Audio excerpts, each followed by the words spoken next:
May isang salita na naglalarawan kung paano mo nakuha ang aking atensyon. Marahuyo.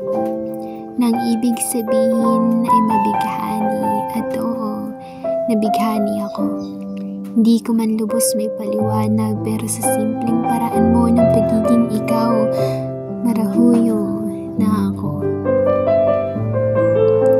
Ngunit hindi lahat ng kwento ay may happy ending.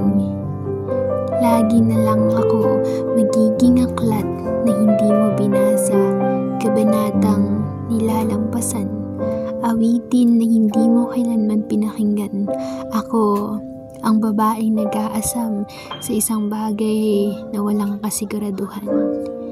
Kaya heto, ibinigay ko ang aking pahimakas, huling paalam bago tuluyang lumisan, dahil alam ko